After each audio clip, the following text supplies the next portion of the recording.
A algunos estudiantes de español les gusta la música llamada reggaetón, en particular el cantante Bad Bunny. Pero entender lo que él dice les parece difícil, así que piden ayuda a los nativos. Pero ni siquiera los hablantes nativos podemos entender qué está diciendo él. ¿Por qué? En primer lugar, en este tipo de música la letra es algo secundario.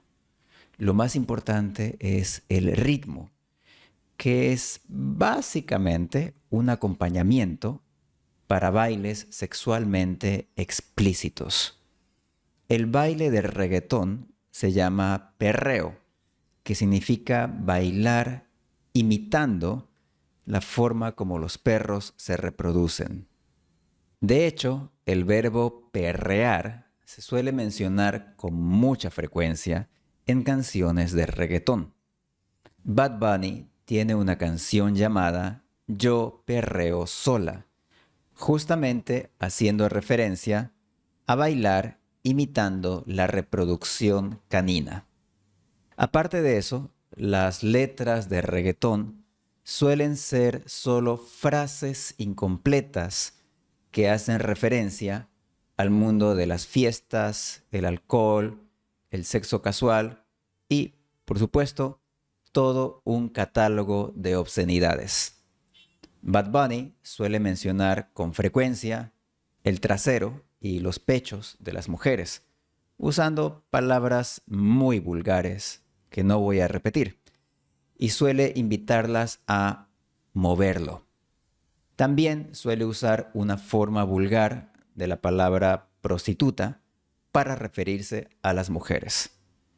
Por supuesto, Bad Bunny también usa slang para referirse a su miembro viril y a diferentes actos sexuales.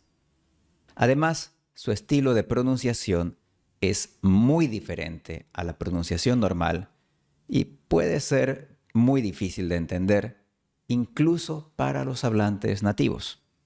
Por ejemplo, él omite con frecuencia las consonantes d, s y n y suele pronunciar la r como una l. Por eso, cuando un hablante nativo lee por primera vez la letra de una canción de reggaetón, suele sorprenderse.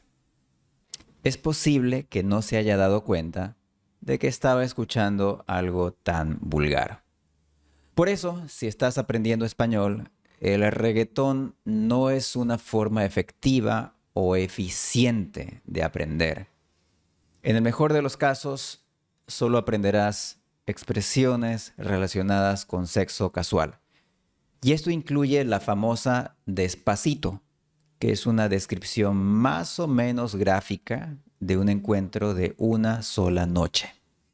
En mi humilde opinión, esto no es muy útil si tu propósito es aprender a comunicarte fuera del contexto del libertinaje. Si te gusta esa música, es tu problema, pero no te engañes creyendo que estás aprendiendo español. Ni siquiera los mismos hablantes nativos entendemos las letras del reggaetón.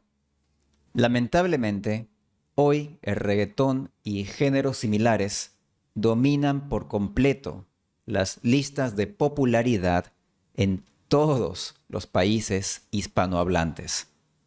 Incluso artistas que al principio hicieron música muy buena y original, como Shakira y Julieta Venegas, hoy se han subido al tren del reggaetón. Supongo que tienen cuentas que pagar. Y este tipo de música está por todas partes en América Latina. Si estás tratando de dormir, lo siento.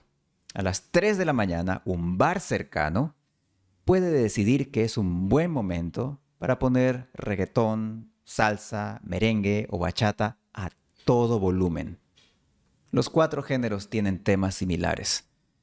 Si vas a la playa tratando de encontrar naturaleza y paz, lo siento, la familia que está al lado tiene un parlante portátil y van a compartir esta música contigo. Si estás en la sala de espera del doctor, el paciente junto a ti estará escuchando esta música en su teléfono sin audífonos. No estoy inventando nada de esto. Como puedes adivinar, no soy un fan de estos géneros musicales. América Latina tiene muchos otros tipos de música, pero hoy los géneros que mencioné son tan dominantes que puede ser difícil para un extranjero descubrir música más interesante.